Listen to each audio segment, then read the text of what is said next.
Saber Direito desta semana é sobre direito penal. O curso fala sobre direito e a proteção à mulher, sobre o Estatuto da Criança e do Adolescente, o Estatuto do Idoso e as atualizações da Lei Maria da Penha. As aulas são com a professora e advogada criminal Marília Brambila. Olá, eu sou a professora Marília Brambila, advogada criminalista, e estaremos mais uma vez aí hoje com a nossa quarta aula falando da proteção da mulher em face do ordenamento jurídico brasileiro. Hoje nós vamos tratar em especial de 3 questões interessantes. Primeiro, nós vamos falar do Estatuto da Criança e do Adolescente ligado às medidas protetivas de urgência e à própria Lei Maria da Penha.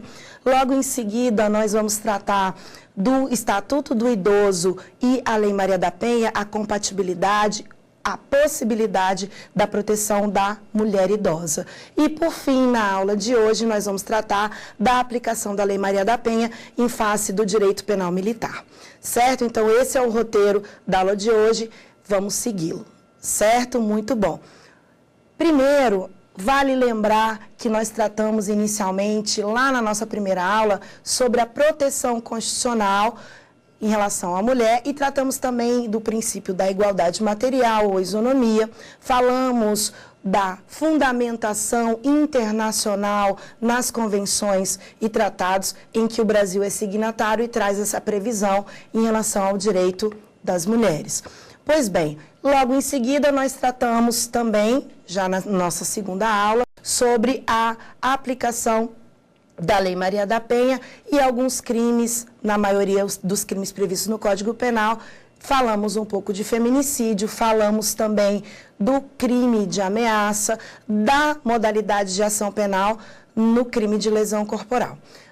Na terceira aula, nós tratamos do crime de estupro, em especial, e fizemos um passeio pelo Código Penal e mostramos aí que o legislador realmente vem trazendo perspectivas de punição maior para aquele agressor que se utiliza da vulnerabilidade, que se utiliza da subrogação da mulher para violar sua vida, seus direitos, ou seja, ele utiliza da condição de gênero para praticar o crime e aviltar essa mulher. O crime de estupro passou a ser uma junção entre o que antes nós tínhamos o estupro e o atentado violento ao pudor, antes de 2009.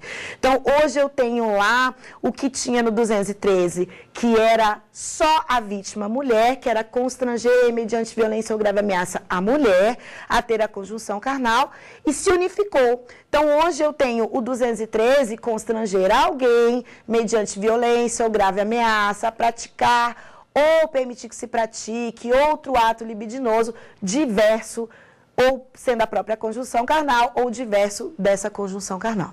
Certo? Então, isso é interessante, por quê? Porque antes dessa alteração em 2009, quando existia o crime de estupro e atentado violento ao pudor, a pena ficava bastante desproporcional, ficava maior, inclusive, do que o crime de homicídio qualificado.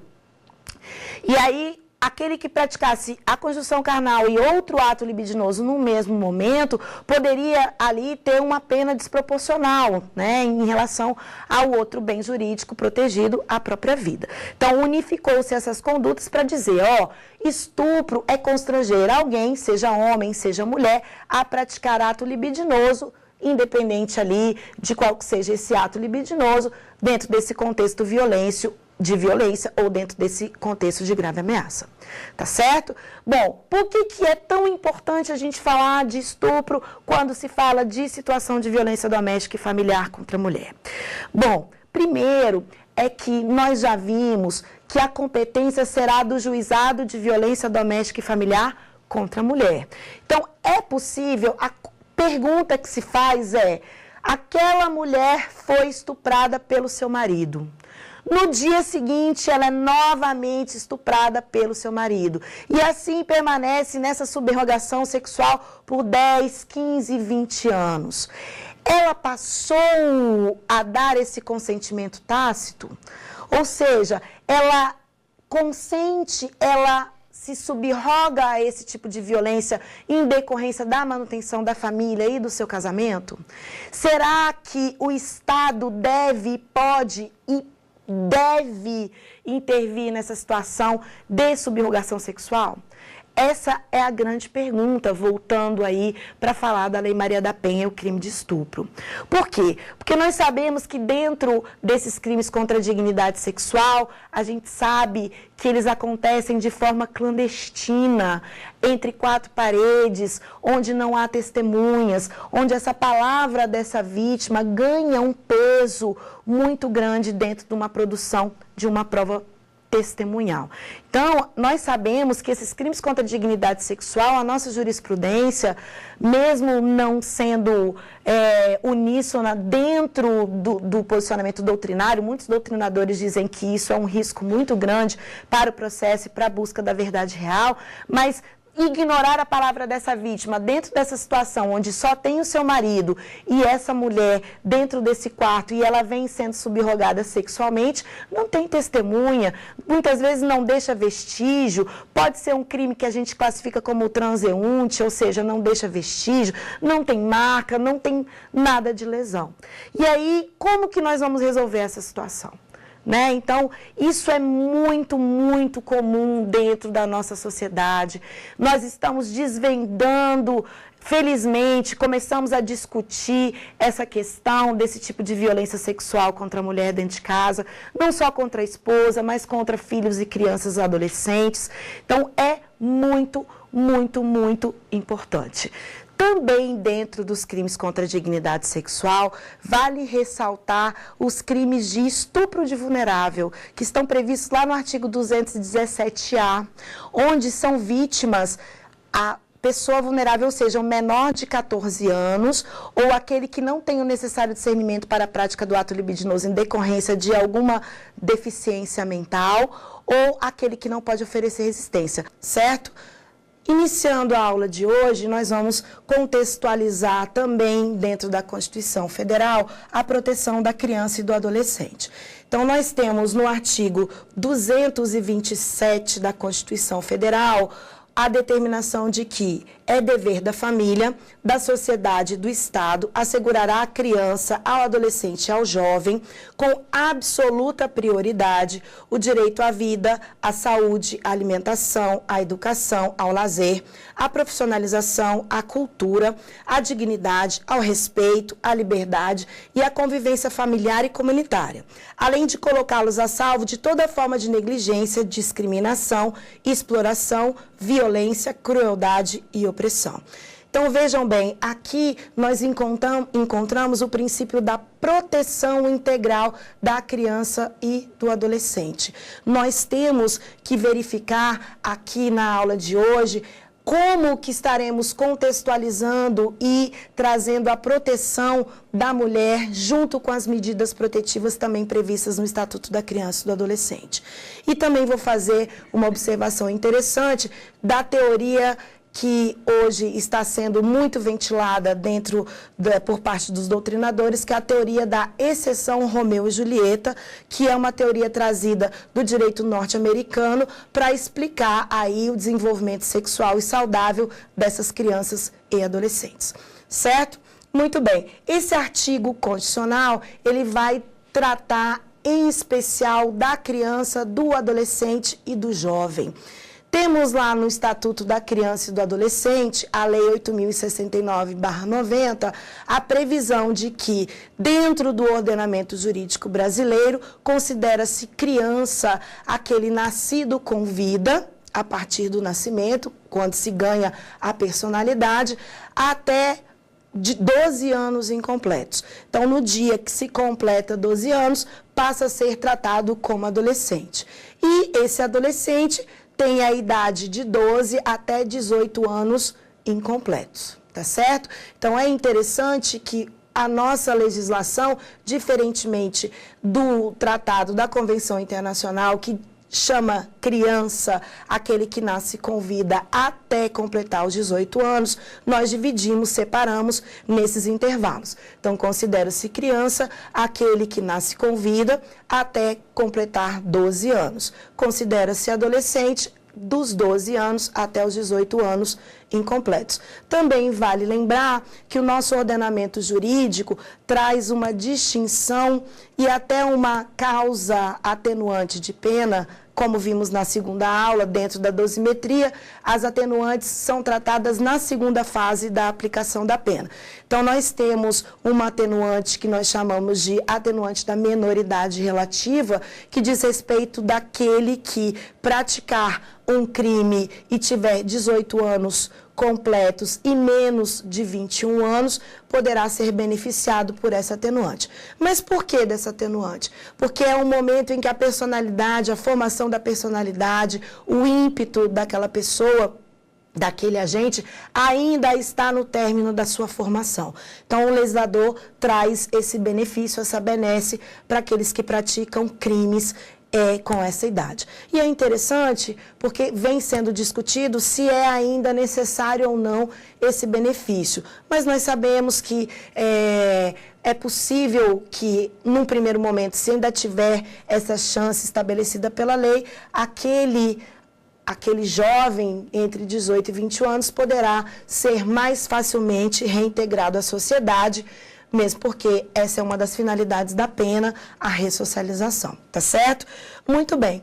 Tratando em especial do Estatuto da Criança e do Adolescente, nós temos que trazer aqui para a nossa aula a importância desse estatuto, dessa Lei 8.069, de 90, ter vindo junto, muito próximo da Constituição de 88.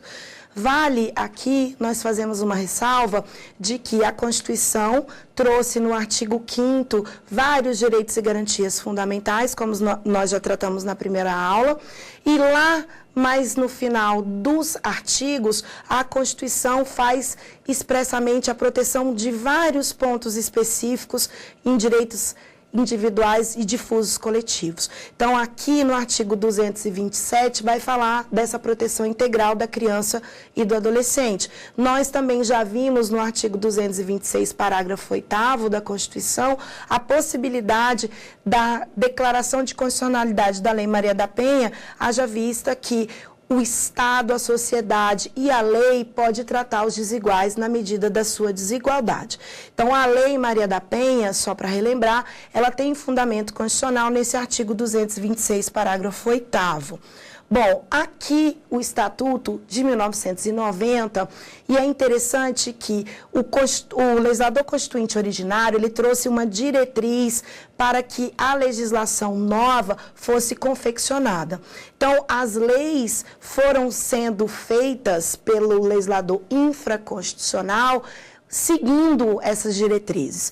Primeiramente, vale ressaltar que nós tivemos lá, junto com a Constituição de 88, a lei que traz a criminalização das condutas racistas, né? Então, olha que interessante, o racismo, por determinação internacional e já por determinação constitucional, já foi criminalizado dentro do nosso ordenamento jurídico em 89. E assim, subsequentemente, foram se criando leis para falar desses direitos que estavam previstos na Constituição. Cito vários outros exemplos, o Código de Defesa do Consumidor, também muito próximo ali à Constituição Federal, e o Estatuto da Criança e do Adolescente.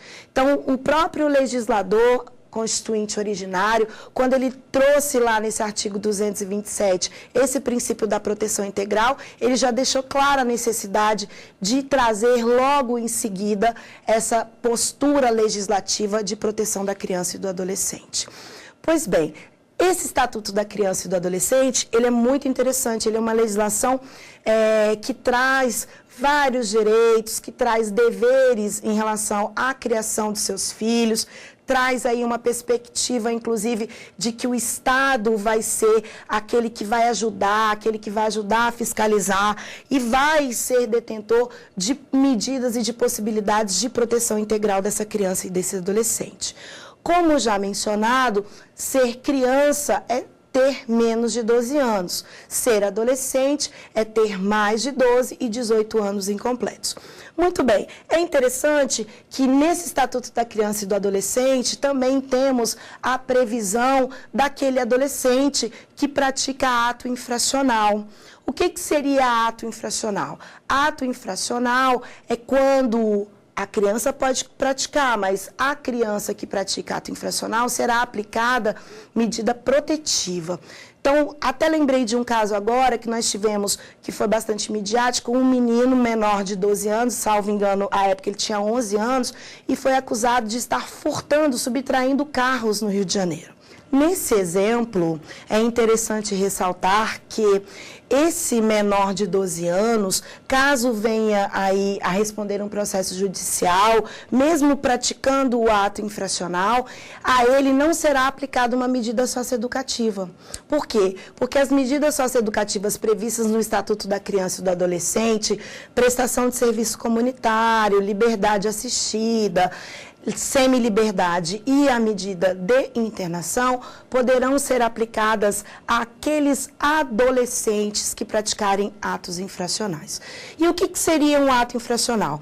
Dentro do próprio Estatuto da Criança e do Adolescente, nós temos lá o legislador esclarecendo que será ato infracional a conduta ilícita daquele adolescente que pratica um crime ou uma contravenção penal.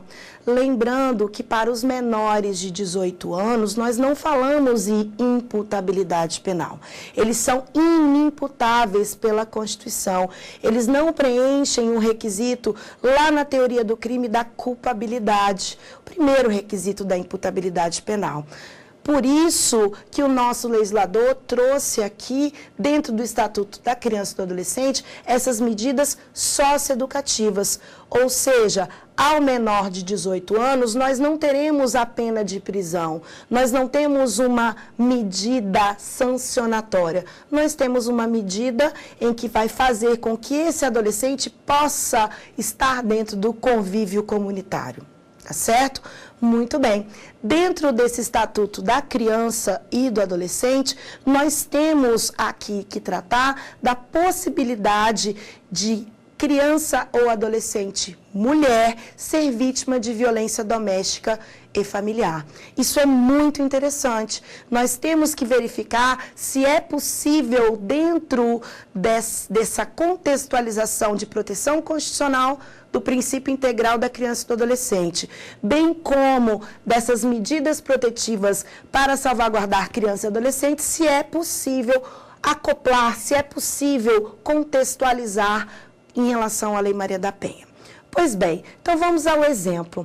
Se tivermos uma criança, uma menina com 11 anos de idade, sendo vítima de estupro de vulnerável dentro da sua própria residência. Como que nós poderemos pensar na aplicação do Estatuto da Criança e do Adolescente juntamente com a Lei Maria da Penha?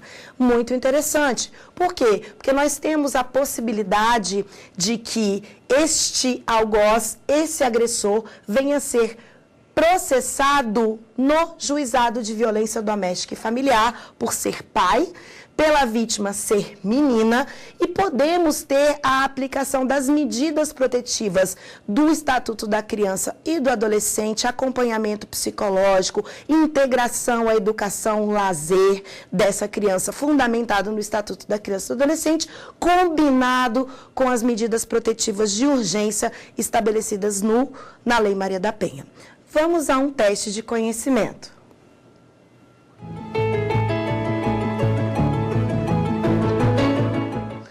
Marque a alternativa correta. A Lei Maria da Penha não poderá ser utilizada quando a vítima for criança, mesmo sendo do sexo feminino. B. As medidas protetivas do ECA poderão ser combinadas com as medidas protetivas da Lei Maria da Penha quando a vítima for criança do sexo feminino. C. O depoimento da criança será sempre judicial. D. O juiz pode afastar a aplicação da Lei Maria da Penha quando a vítima manifestar o interesse do afastamento da lei. Pois bem, a resposta correta é a letra B, e é importante nós relembrarmos que o depoimento dessa criança e desse adolescente, antes conhecido como depoimento sem dano, hoje depoimento especial, poderá ser realizado perante a autoridade policial e talvez, na maioria dos casos, não teremos uma prova repetida, ou seja, aquela criança ou aquele adolescente vai prestar o seu depoimento perante a autoridade policial, um depoimento dentro de um clima de equipe multidisciplinar, e esse depoimento, em regra, não será repetido na fase judicial para evitar a revitimização. Para finalizarmos essa primeira etapa, vale lembrar e trazer aqui um doutrinador que faz nós entendermos muito sobre o mundo da criança, como que essa criança se comporta, qual é a expectativa dessa criança em relação ao mundo.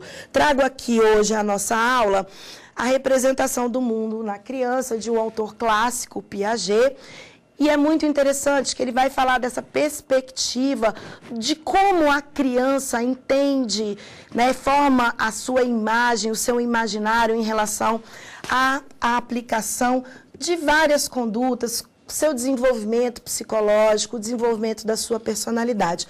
Então, eu indico que é uma leitura muito interessante para aqueles que pretendem tratar diretamente com esse assunto estabelecido no Estatuto da Criança e do Adolescente.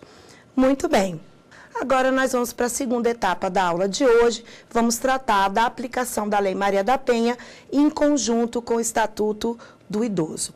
Muito bem. Também vamos lembrar aqui o artigo 230 da Constituição Federal, que vai falar: a família, a sociedade, o Estado tem o dever de amparar as pessoas idosas, assegurando sua participação na comunidade, defendendo sua dignidade e bem-estar e garantindo-lhes o direito à vida. Muito bem, nesse contexto constitucional, nós temos a Lei 10.741 de 2003, que é o Estatuto do Idoso. É muito importante nós falarmos da idade que se considera esse idoso, ok? A Constituição Federal nos traz aqui no parágrafo 2º que aos maiores de 65 anos é garantida a gratuidade dos transportes coletivos urbanos. Mas, olha que interessante, até gera uma certa dúvida se considera a pessoa idosa aquele que é maior de 65 ou se devemos chamar de pessoas idosas e ter essa proteção diferenciada pelo princípio da igualdade material aquele que tem idade igual ou superior a 60 anos. Isso já está esclarecido lá no primeiro artigo do Estatuto do Idoso, que vai dizer que a aplicação da legislação especial para garantir direitos relativos à pessoa idosa, considera-se esse idoso a pessoa que tem 60 anos ou mais. Então, no que pese a Constituição falar de transporte gratuito público aos 65 anos, o Estatuto do Idoso alterou, acabou trazendo a todos aqueles que têm 60 anos ou mais a aplicação dos benefícios, a aplicação da proteção especial do Estatuto do Idoso. Esse Estatuto do Idoso, ele é muito interessante. Assim como as demais legislações, ele vai trazer na sua parte inicial da lei uma série de direitos que vão proteger esse idoso. E não são diferentes do Estatuto da Criança e do Adolescente, não são diferentes daquele preâmbulo e daquela primeira parte da Lei Maria da Penha. Lembrando que o princípio da igualdade material ou isonomia determina que tratemos os desiguais na medida da sua desigualdade. Então, aqui também se fala de uma proteção especial para a pessoa idosa, correto? Vamos a um teste de conhecimento.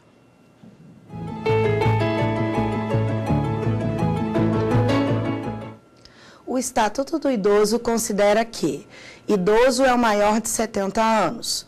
B, idoso é o maior de 65 anos. C, idoso é o maior de 61 anos. D, idoso é quem tem 60 anos ou mais. Então, como nós vimos agora há pouco, considera-se, segundo o artigo 1º do Estatuto do Idoso, pessoa idosa quem tem 60 anos ou mais. Alternativa correta, letra D. Também é importante, até pela questão, falarmos um pouquinho do que a legislação, principalmente o Código Penal, falava do maior de 70 anos e ainda fala do maior de 70 anos. Considerava-se uma expressão que não se usa mais, a pessoa velha. Pessoa velha seria, para o nosso direito, aquela pessoa com idade maior do que 70 anos. Mas ainda tem um reflexo dentro do nosso Código Penal que se aplica nessa idade, que é justamente que, no caso da sentença condenatória ser proferida e aquele agente, aquele condenado tenha 70 anos na data da sentença, ele poderá ser beneficiado por uma atenuante. Também temos que lembrar que o prazo prescricional, tanto para a menoridade relativa, como já mencionei, quanto para a atenuante, essa atenuante prevista para o maior de 70 anos, a prescrição, conforme o artigo 115 do Código Penal, correrá pela metade. O que significa isso? Significa que aquele maior de 18 e menor de 21, na data do fato, ou aquele que tiver 70 anos na data da sentença, o prazo prescricional correrá pela metade. O prazo prescricional, a prescrição em si, é uma causa de extinção da punibilidade, também prevista no Código Penal, que determina um prazo certo para que o processo, a ação penal se desenvolva, para que não seja muito longe do fato a punição, né? Então, a punibilidade desse agente não pode estar muito distanciada. Nós temos prazos prescricionais previstos lá no artigo 109, que vão até para crimes de menor potencial ofensivo de 3 anos e os crimes mais graves, aí o prazo prescricional de até 20 anos. Certo? Muito bem. É importante aqui o Estatuto do Idoso, também na sua parte criminal. Nós temos crimes específicos previstos no Estatuto do Idoso. Nós temos aqui, no próprio Estatuto do Idoso, a partir do artigo 93, o título 6 vai dizer dos crimes. Capítulo 1, é interessante que essas disposições falam especialmente quando a vítima for pessoa idosa. Então, aqui, no artigo 95 em diante, vai tratar dos crimes em espécie.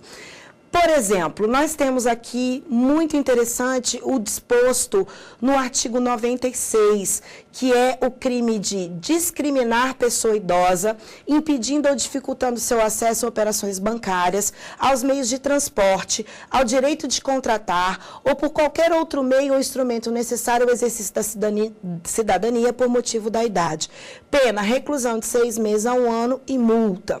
Parágrafo 1º, na mesma pena, incorre quem desdenhar, humilhar, menosprezar, discriminar pessoa idosa por qualquer motivo. Então, aqui no nosso Estatuto do Idoso, nós temos condutas criminosas que vão proteger esse idoso, esse vulnerável, assim como a mulher em situação de violência doméstica e familiar, assim como a criança e o adolescente, como nós temos também crimes previstos no Estatuto da Criança e do Adolescente, quando se tem a proteção de bens jurídicos dessas crianças e desses adolescentes. Então, é muito, muito relevante nós falarmos aqui que dentro desse Estatuto do Idoso, nós temos esse crime que eu falei para vocês agora, que é justamente para proteção desse idoso que tem o direito de exercer a sua cidadania plena. Não é por conta da idade, não é por conta da condição social, não é por conta da mulher estar em situação de violência doméstica e familiar. Todas essas pessoas que são conhecidas como vulneráveis constitucionais, ou seja, aqueles que são tratados na medida da sua desigualdade, pelo princípio da isonomia ou igualdade material, precisam de uma proteção especial.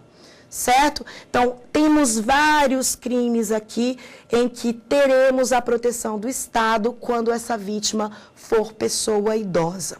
Pois bem, diante dessa introdução do Estatuto do Idoso, nós já podemos falar se há ou não possibilidade da aplicação das medidas protetivas de urgência para a proteção da mulher idosa, relacionando-se aí ao Estatuto do idoso. Muito bem. Então, o questionamento é: são possíveis aquelas medidas protetivas de urgência previstas na Lei Maria da Penha?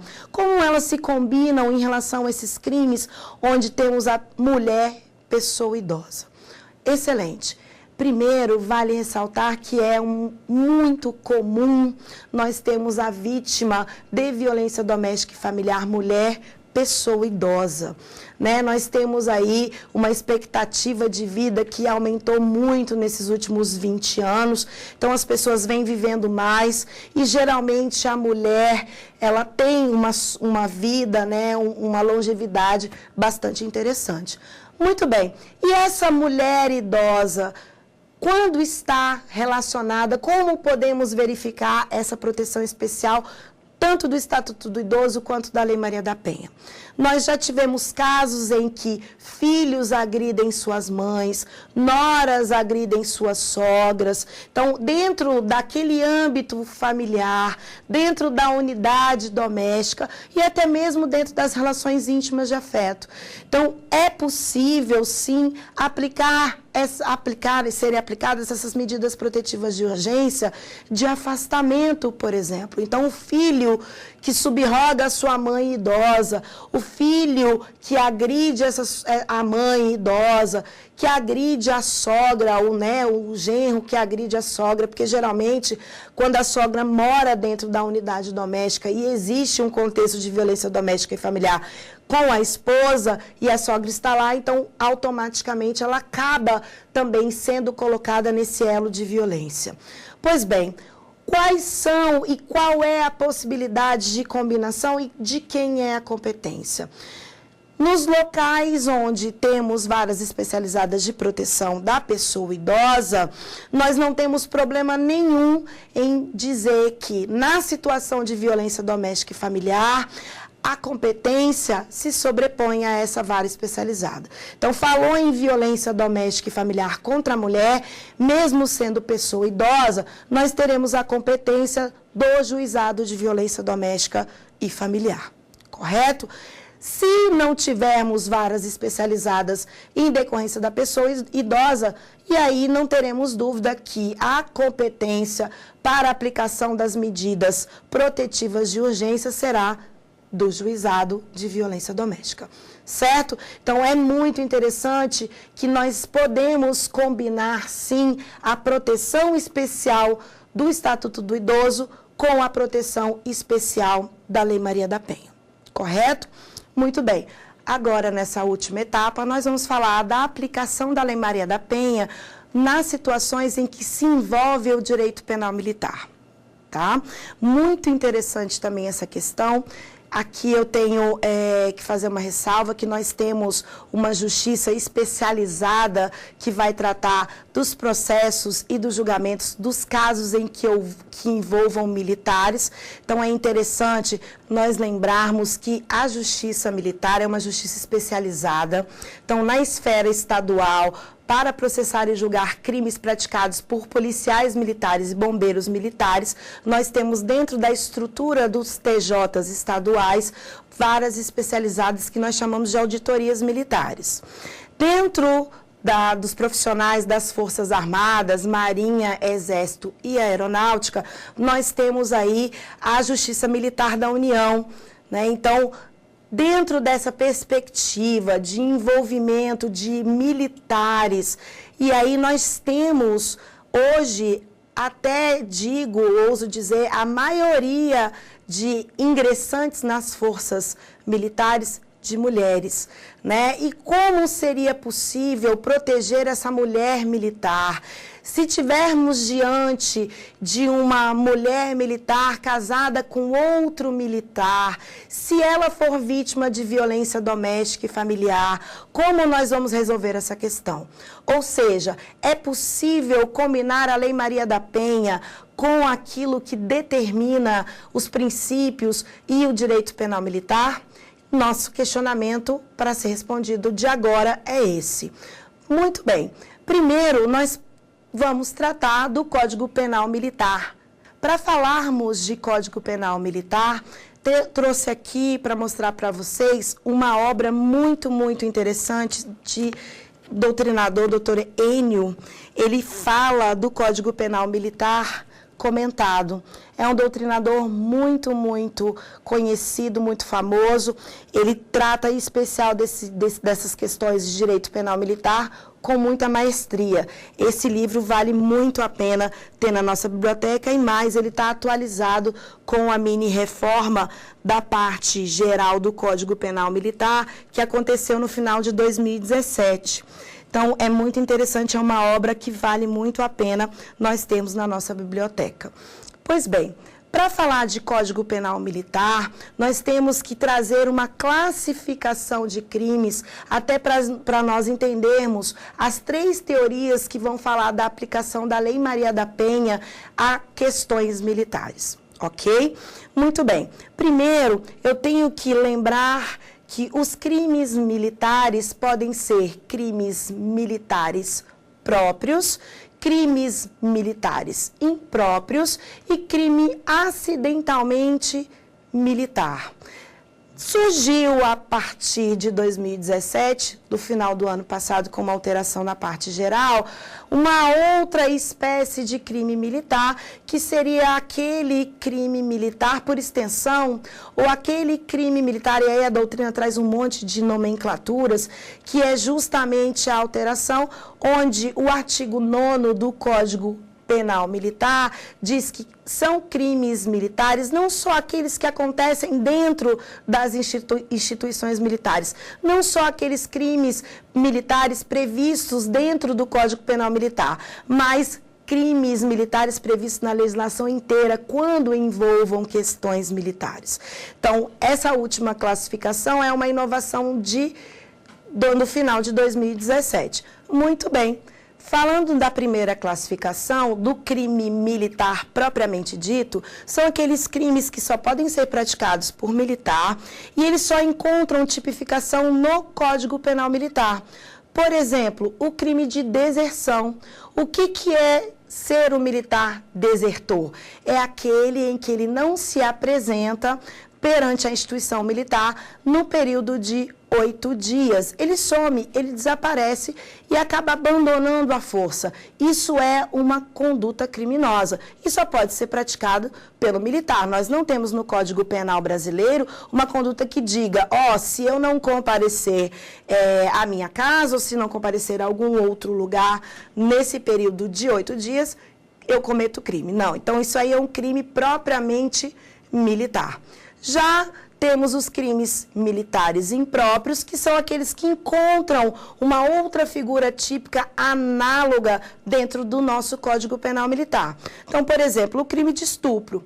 O crime de estupro está no Código Penal Militar e ele também está previsto lá no nosso Código Penal Comum.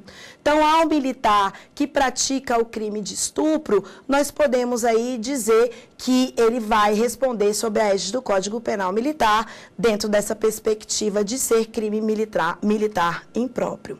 E, por fim, nós temos aí aqueles crimes que são considerados crimes acidentalmente militares, que são aqueles que estão no Código Penal Militar, mas eles só podem ser praticados por civis. Temos o exemplo da insubmissão, lá no artigo 183 do Código Penal Militar. É um crime que é fugir do alistamento, não se alistar, e a pessoa é obrigada, principalmente os homens, são obrigados dentro da nossa legislação militar de prestar esse serviço, de se alistar ao menos, e aí aquele civil que não cumpre com esse dever militar, ele acaba sendo processado e julgado pelo crime de insubmissão. Muito bem, então nós temos aí a classificação dos crimes, o crime militar propriamente dito, o crime impropriamente militar, o crime acidentalmente militar e esses crimes que nós mencionamos a partir de 2017, que são os crimes militares por extensão, ou seja, aqueles que podem estar previstos em outra legislação. Por que isso é importante para falarmos da aplicação da Lei Maria da Penha nessas relações onde temos aí as partes militares? Porque nós sabemos que os crimes militares têm competência de processamento e julgamento na Justiça Militar, aquela justiça especializada que eu iniciei falando. Tá certo? Então, de quem será? Se é possível a aplicação da Lei Maria da Penha e de quem será a competência para a aplicação dessa Lei Maria da Penha. Certo? Muito bem. Temos 3 teorias aí trazidas no artigo do Dr. Enio, que é interessante da aplicação ou não da Lei Maria da Penha em face dessas relações que envolvem partes militares e que essa mulher militar poderia ser ou não vítima de situação de violência doméstica vulnerável para justificar a aplicação da Lei Maria da Penha, certo?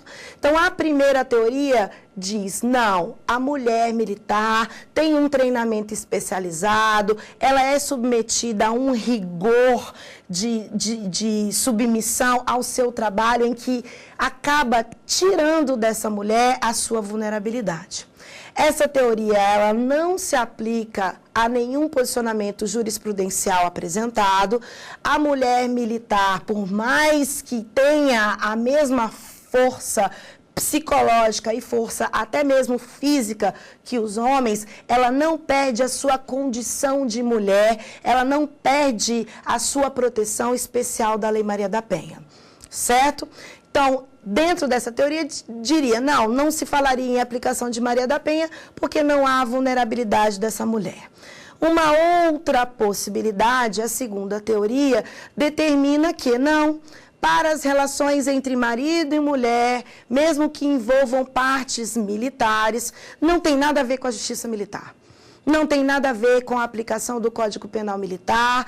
Temos que separar os princípios da hierarquia e disciplina da proteção da mulher, dessa mulher vulnerável. Então, nessa segunda possibilidade, dessa segunda teoria, nós não teríamos a possibilidade de combinar a aplicação da Lei Maria da Penha com nada relacionado a crimes militares. E uma terceira teoria, que é aceita hoje pelo posicionamento dos nossos tribunais, é de que dentro da relação íntima de afeto, dentro da unidade doméstica, dentro da relação familiar, é possível, sim, contextualizar o direito penal militar com a proteção prevista para a Lei Maria da Penha. É interessante, por quê? Porque mesmo sendo militar, essa mulher pode ser vítima. Mesmo tendo um posto de graduação maior do que, por exemplo, o seu marido militar, ela dentro de uma unidade doméstica, dentro da relação família, ela pode estar sendo subrogada. Então, é possível, sim, que mesmo respeitando os princípios da hierarquia e disciplina que versam sobre o Código Penal Militar e todo o processamento e julgamento na Justiça Militar, que as medidas protetivas de urgência venham proteger essa mulher militar vítima de violência doméstica e familiar. E aí surge uma perspectiva, e aí eu tenho até um exemplo de um caso que eu já atuei, em que nós tivemos a aplicação da Lei Maria da Penha em proteção dessa mulher com um posto de graduação acima, inclusive. Então, essa militar das Forças Armadas era casada à época, salvo engano, ela era capitã e ele tenente, e não serviam, e aí é importante ressaltar, eles não serviam na mesma unidade, no mesmo quartel, e ele acabou a passar a perturbá-la, a persegui-la, até mesmo dentro da instituição do quartel. E aí, dentro do pedido que foi feito na Justiça Militar, o juiz da Justiça Militar concedeu a essa mulher a medida protetiva de afastamento desse agressor do seu lar e a proibição de comparecer àquele quartel onde ela prestava o seu serviço. Então, é possível, dentro da proteção da mulher, a aplicação das medidas protetivas para regulamentar e proteger essa mulher militar? Sim, é possível. Ela não perde a sua condição de gênero, ela não abandona esse elo familiar só pela condição de militar. E é interessante que os tribunais que já se manifestaram sobre isso mantiveram a competência da própria vara militar, por entender que os princípios da hierarquia e disciplina devem regular essa vida de caserna, mas não afastaram, muito pelo contrário, trouxeram a possibilidade de proteger essa mulher militar vítima de situação de violência doméstica. Agora, vamos passar a um teste de conhecimento.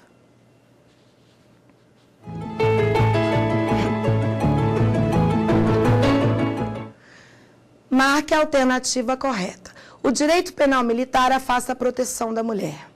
B. O direito penal militar pode ser aplicado juntamente com a Lei Maria da Penha. C. O direito penal militar tem previsão expressa de proteção integral da mulher. D. Não é possível aplicar proteção especial à mulher no direito penal militar. Como nós vimos, a alternativa correta é a letra B. O direito penal militar pode ser aplicado juntamente com a Lei Maria da Penha. Agora chegamos no ponto que tratamos no início da nossa aula, que é para finalizar essa perspectiva de aplicação da Lei Maria da Penha em face da legislação que a gente chama especial, extravagante, em relação ao processo penal e ao direito penal em si, que é a questão da teoria da exceção Romeu e Julieta e a súmula 593 do STJ. Muito bem, no início do programa nós falamos do ECA, a aplicação da Lei Maria da Penha em face das medidas protetivas e a proteção integral da criança e do adolescente. Logo em seguida, nós falamos da possibilidade da aplicação da Lei Maria da Penha em relação à pessoa idosa, à mulher idosa. Tratamos ainda da possibilidade da aplicação da Lei Maria da Penha em face do direito penal militar. E agora vamos falar em especial dessa teoria da exceção Romeu e Julieta. O que significa essa teoria da exceção Romeu e Julieta? Nós sabemos que Romeu e Julieta, Shakespeare, nós temos aí um envolvimento entre dois jovens que eram de famílias distintas, inimigas, rivais, e que o amor nasceu. E eram dois jovens com idades muito próximas, inclusive a Julieta era menor de 18 anos, certo? Então, como hoje em dia nós interpretaríamos em face da nossa legislação que fala do estupro de vulnerável, que fala do estupro qualificado quando a vítima é maior de 14 e menor de 18 anos, quando fala do consentimento desse menor de 14 anos para a prática do ato libidinoso e se é possível, dentro da nossa legislação, a excepcionalidade de dois jovens estarem conhecendo juntos ali, iniciando juntos as suas práticas sexuais, conhecendo, desenvolvendo juntamente a sua sexualidade. Então, a teoria da exceção Romeu e Julieta trata exatamente disso. Trata exatamente de uma exceção trazida à súmula 593 do STJ, que é uma súmula nova, é de 2017, em especial publicada no dia 6 de novembro de 2017, que tem o seguinte enunciado. O crime de estupro de vulnerável configura-se com a conjunção carnal ou a prática de ato libidinoso com menor de 14 anos, sendo irrelevante o eventual consentimento da vítima para a prática do ato, experiência sexual anterior ou existência de relacionamento amoroso com o agente. Muito bem, então falamos da proteção integral da criança e do adolescente em face da Constituição. E aí vem essa súmula dizendo: os menores de 14 anos não poderão, sob nenhuma hipótese, praticar ato libidinoso. É uma determinação legal e uma determinação jurisprudencial de que, até se completar 14 anos, aquele adolescente, aquela criança ainda está com seu desenvolvimento sexual em andamento. Seu corpo biológico, seu corpo físico ainda não comporta principalmente as consequências do ato, da prática do ato libidinoso. Uma gravidez, por exemplo. Então, o legislador vem trazendo que aquele que pratica ato libidinoso com menor de 14 anos, comete o crime de estupro de vulnerável, que está previsto no artigo 217-A do Código Penal, que é crime hediondo, tem uma pena de reclusão de 8 a 15 anos. Então, ele traz essa perspectiva de proteção do desenvolvimento sexual saudável desse menor de 14 anos e da sua liberdade sexual. Muito bem. E o que faz essa súmula? Essa súmula vem dizendo, não pode relativizar essa vulnerabilidade do menor de 14 anos. Ou seja, Não interessa se esse menor de 14 anos já tem experiência sexual anterior, se tem um relacionamento amoroso com aquele que praticou ato libidinoso, se ele tem discernimento para entender a prática do ato libidinoso. Então, esse é o posicionamento atual do STJ com a motivação de proteção integral da criança e do adolescente, principalmente em relação ao desenvolvimento sexual saudável. Muito bem. E como a teoria da exceção Romeu e Julieta poderá ser aplicada nesse caso?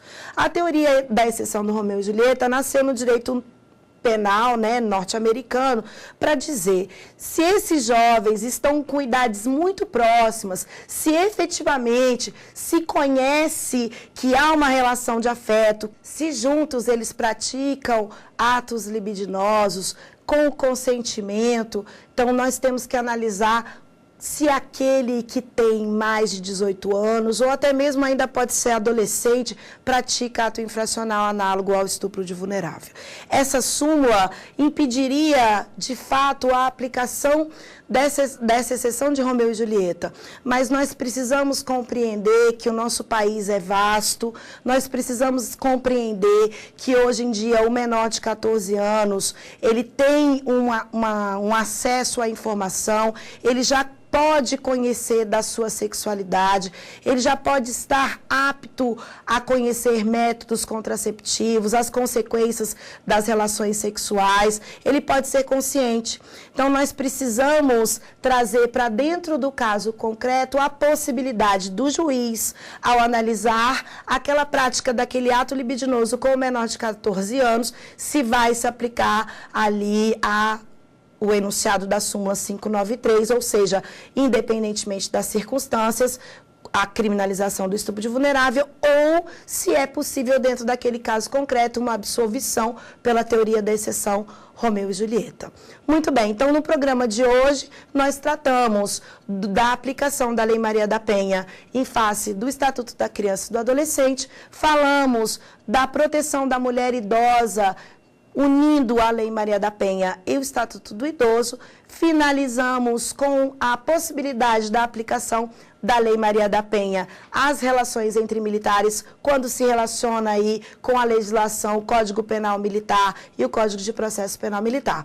Na próxima aula, nós vamos falar em especial da Lei Maria da Penha, os seus artigos, a interpretação dos seus artigos e as inovações e alterações da Lei Maria da Penha. Conto com você.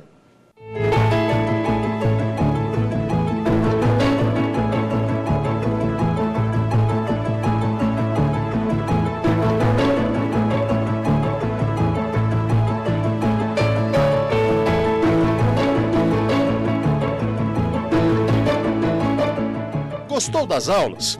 Qual o tema que você quer assistir aqui? Mande sua sugestão para o nosso e-mail saberdireito@stf.jus.br ou para o WhatsApp da TV Justiça. O número é este aí que aparece na tela. Você pode ainda estudar pela internet. É fácil, é só acessar tvjustiça.jus.br.